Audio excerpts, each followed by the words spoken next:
So, naghahanap ka ng nagagawa ng carbon bike. Nagre-repaint. Oh, ito, pinagawa ko. Sobrang pogi, men. Parang yung may-ari. On the way na nga pala tayo, mga kapadyak. Pupuntahan ko na yung bike na pinagawa ko.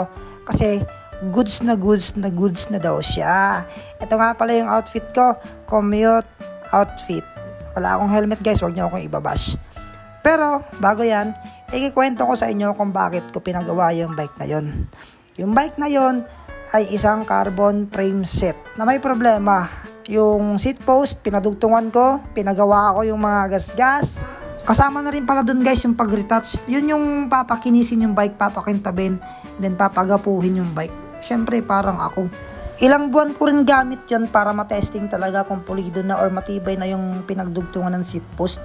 Yung kasi yung sabi sa akin ni Sir Edmi, kailangan ko raw siyang gamitin para talagang solid na yung pagkakadikit ng dugtong na seat post niya. Kaya ayun, okay naman siya. Nakalagpas pa nga ako, kaya naglakad-lakad na lang ako pabalik.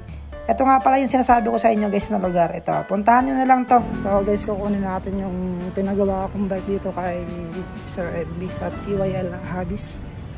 Let's go! At ito na nga pala, guys, yung ginawa ng TYL Hobbies. Wow, sobrang pogi naman talaga ng aking road bikes. Yan nga pala si Redley. Ayun, ang masasabi ko dito, guys, 10 out of 10. Kung i-rate ko yung pagkakagawa, 10 out of 10.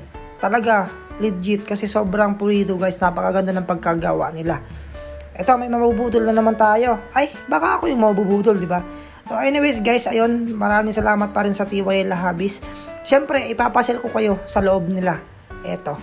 Ayun, naabutan ko dito, meron silang ginagawa na isang S-Works.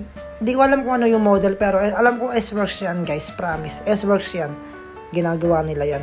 Ito nga pala, meron din dito. At ito nga pala si Sir Edmi, guys.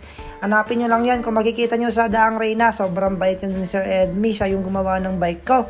At meron dito Giant TCR na naka-confine din. So, ang issue nito, guys, yung sa may dulo, ito sa may chainstay, yan sa baba na yan. So, yan yung kailangan gawin sa carbon frame na yan. So, ayun, guys, siguro ilalagay ko na lang yung contact numbers ni Sir Edmi or yung profile ng Facebook niya dyan sa comment section.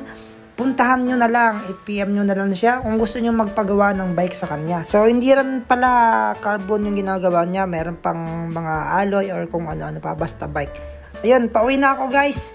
Itetesting ko na yung bike pa uwi. At sana walang maging problema para magamit ko sa weekend. So, siguro magtatagaytay ako ngayong linggo or magpapabudol tayo sa mga tropa or sasabay ako dun sa mga ensayado para masaya. Ayun, siguro dito nila na muna itong video na to. Maraming salamat sa panonood, guys. Bye-bye. Ride safe.